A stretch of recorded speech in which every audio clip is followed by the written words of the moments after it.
في عالم من المحتوى فيديو واحد مميز قادر يغير مصير قناتك كله. بس يا ترى ايه العنصر اللي يخلي الفيديو بتاعك فعلا مميز؟ مع خوارزميات يوتيوب الجديده انت ممكن تعمل قناه في خلال كام شهر تبتدي تحقق ربح انت مش متخيله.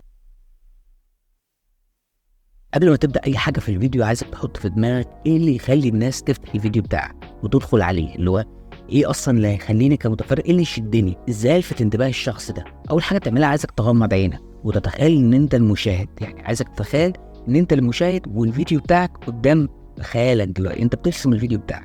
ايه اللي ممكن يشدك؟ ايه اللي ممكن يشدك كعنوان، كصوره فيديو؟ إيه اللي انت لو شفته فعلا بالموضوع اللي انت عايز تتكلم فيه ده هتفتحه، هتحس ان انا لازم اتفرج على الفيديو ده. واول ما تفتح هناك وقبل ما تنسى اي حاجه دون كل ده في ورقه. اي فكره تجيلك لازم تفتح تدونها على طول، عارف بالظبط زي ما تكون بتحلم بحاجه بعد ما تصحى تلاقي الموضوع اتنسى فورا. لازم تدون اي فكره تجيلك مهما كانت تافهه هتبني عليها بعد كده. طبعا هيطلع واحد لطس دلوقتي يقول لي إيه كل حاجه بقت ذكاء اصطناعي AI. بص، الذكاء الاصطناعي عمره ما هيفهم دماغك كمتفرج او انه يديك حاجه مختلفه ما حدش عملها، ببساطه لانه بياخد معلوماته من داتا موجوده من الاساس، فمش هيخترع لك شيء جديد. مثلا لو انا قلت للذكاء الاصطناعي انا عايز عنوان فيديو، لما يجي يجيب لي عنوان فيديو هيجيبه لي بناء على ايه؟ بناء على الفيديوهات الموجوده من الاساس، بناء على اللي هو شايفه. انا دلوقتي شايف فيديو ده طالع ترند ومدام اماني فانت ما تمشيش ورا الذكاء الاصطناعي، انا عايزك تمشي ورا دماغك، الطريقه اللي قلت لك عليها. عندك مميز كله دلوقتي شات جي بي تي، عايز عنوان فيديو، خلاص كله دلوقتي بيستخدم شات جي بي تي، فالفيديوهات كلها تحسها عناوين واحده. فبالتالي اليوتيوب اللي هو مش فاهم هو ايه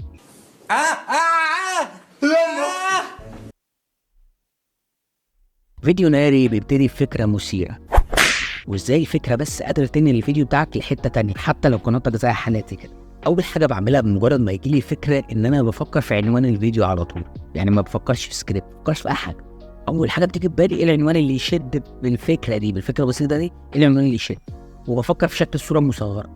لو لقيت الاتنين دول مش راكبين على بعض وانا مش عارف اجمع حاجه بفكس الفيديو اصلا، لان اول حاجه الناس عينيها تقع عليها هو عنوان الفيديو وصوره الفيديو، ده اول حاجه هشوفها. بس استنى، مهم جدا ان اللي مكتوب في العنوان الناس تدخل فعلا تلاقيه جوه الفيديو، ما تبقاش كاتب عنوان مقول وانت جوه مش مقدم حاجه. حتى خوارزميات اليوتيوب هتقول لك عبيط يعني ولا، والناس مش هتكمل الفيديو، ومش ده اللي احنا عايزينه. احنا عايزين 4000 ساعه مشاهده. 4000 ساعه مشاهده واحد او ازاي؟ لازم تقعد الناس اطول فتره ممكنه جوه الفيديو. لازم العنوان الناجح مش شرط يبقى اللي هو طويل قوي وفيه مصطلحات كتيره وتملى لدرجه انه يبقى كده تحت الصوره المصغره حجم كتابه قد كده، لا. لما تيجي تبص على الفيديوهات الناجحه الفتره دي بتلاقي ان العنوان بسيط جدا، اللي هو ما فيهوش اي تعب، ما تحسش ان ذكاء اصطناعي عامله، تحس ان ده واحد الفكره دي كذا كذا عجبتني فيكتبها على طول.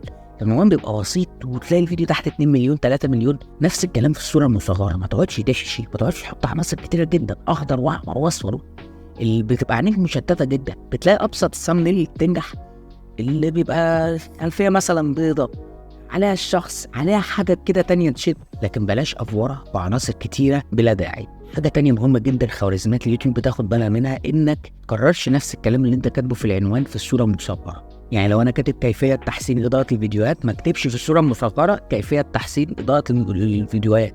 لا، القنوات الناجحه ما بتعملش كده اطلاقا. بتلاقيه كاتب العنوان مختلف تماما عن اللي هو كاتبه في الصوره المصغره، عايز يشدك بحيث انت تبص، انت عينيك بتاخد كام ثانيه بالظبط تقوم داخل على الفيديو على طول. هو عايز كده. ومش شرط السكريبت يبقى كله الكلام اللي انت هتقوله، لا، بس على الاقل حاول تنظم نقط. اللي انت حاطط نقط انت عارف هتتكلم فيها ازاي مجرد ما تفتح الكاميرا، مش فاتح الكاميرا وبتتكلم وخلاص. المحتوى الترفيهي بقى انت ممكن تدمج الاثنين في بعض، اللي هو سكريبت وارتجال، وممكن من غير سكريبت اصلا الناس بتطلع ترتجل على طول.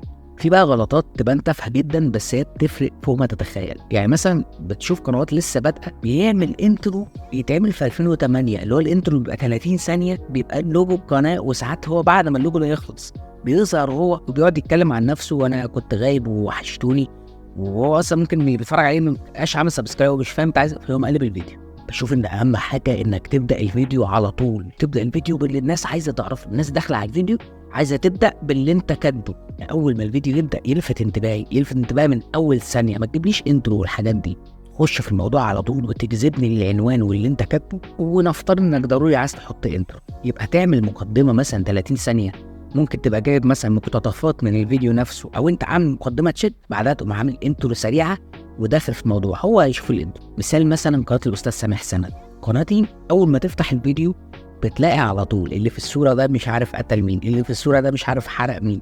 بيبدا الفيديو على طول معاك وما بيجيبش انترو، هو بتفضل انت مشدود طول الفيديو.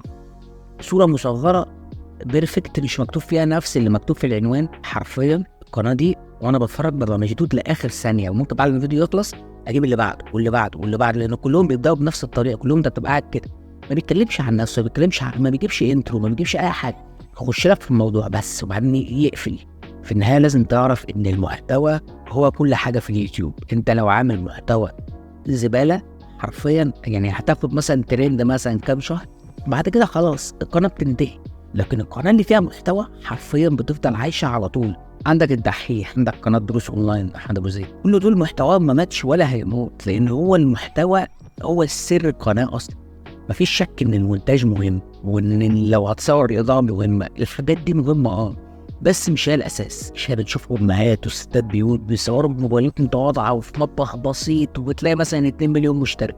هو السر في الاختلاف، مش انك تجيب افشخ اضاءه، خد ماوس ليزر، افشخ معدات، خد كيبورد عربي انجليزي، مش عارف عايز ده، خد ابو كرتونه. ابدا بسيط. في الستات دي بتعمل مونتاج على الموبايل وبتلاقي اسم برنامج المونتاج بتاع الموبايل هو فيفاس مكتوبه في الفيديوهات. انا عايزك تبدا كده في ده حلوه. الفكره اهم شيء، اهم حاجه ما تتلككش، ما تقعدش تقول انا ما عنديش امكانيات، انا ما عنديش اضاءه عادله، طب اصور فين فمش بادئ. فكك بقى من اللي يقعد يقول لك اليوتيوب مش مربح، اليوتيوب ما يفتحش كتير، بيعمل فلوس كتيره فشخ وما بيقولكش يوتيوب اللي مش مربح. يا عم انت الدولار بكام دلوقتي في كل الدول العربيه مش في مصر بس. عايز اقول لك حاجه، انت لو ما بداتش دلوقتي مش هتبدا ولا بكره ولا بعد ولا السنه الجايه لما تجيب ترايبود ولا لما تجيب موبايل ولا. ابدا دلوقتي بس كده. احنا خلصنا، واتمنى اكون فدتكم باي حاجه، بما اني قناه ناشئه معاكم وزيكم، يعني مش ناشئه وانا بدا بقالي كتير، بس ان شاء الله هنقدم الفتره الجايه محتوى يعجبكم. اتمنى تكونوا انبسطتوا وبس كده.